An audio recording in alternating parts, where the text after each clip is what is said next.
Good morning बच्चों। आज मैं आपको 10th क्लास की मैथ की एक्सरसाइज 14.3 का क्वेश्चन 7 कराऊंगा।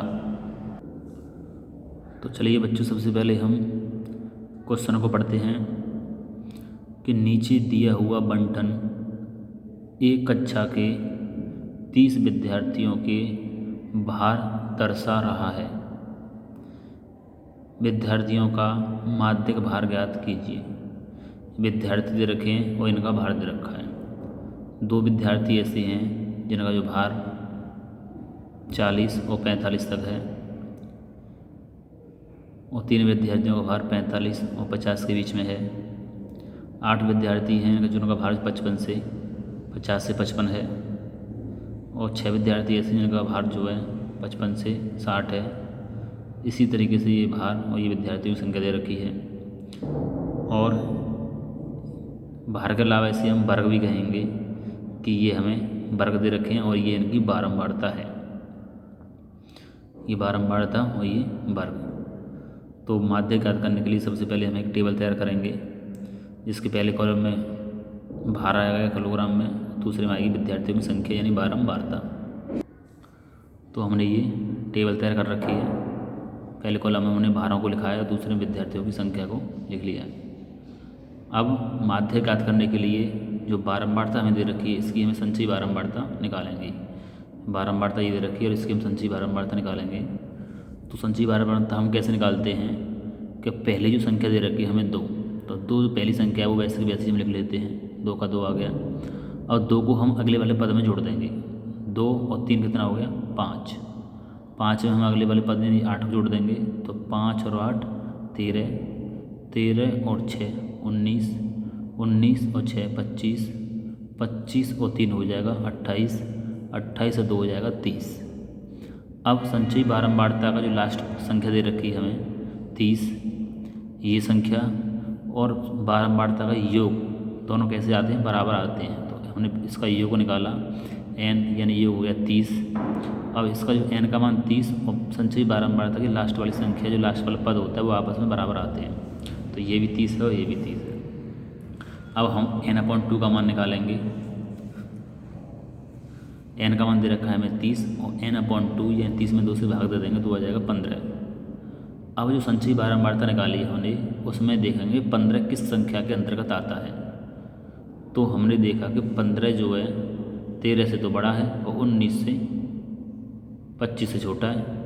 तो 19 के अंतर्गत संख्या जो 19 है उसके अंतर्गत ये 15 आ जाएगा।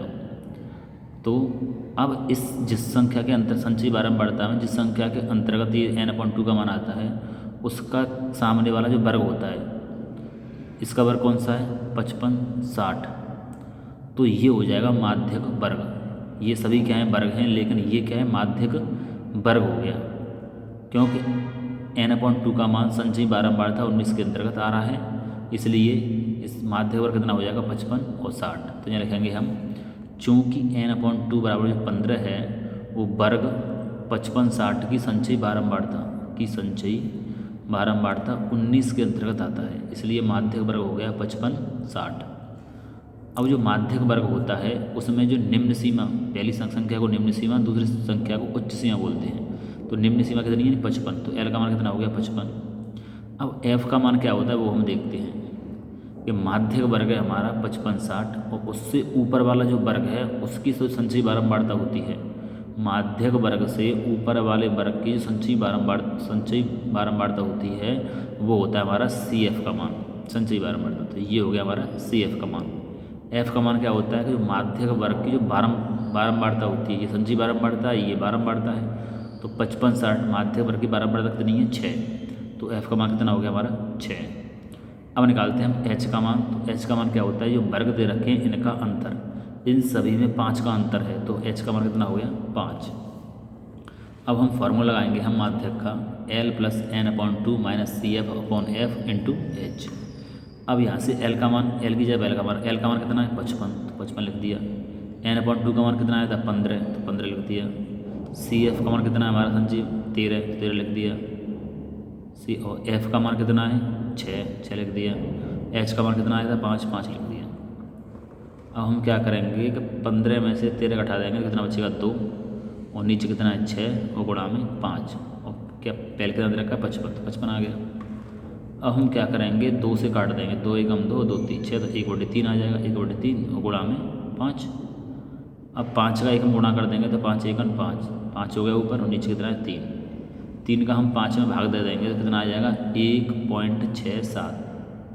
अब 55 और 1.67 दोनों को हम जोड़ देंगे तो कितना आ जाएगा 56.67, और यही हो गया हमारा माध्यक। तो बच्चों ये सवाल कंप्लीट हुआ।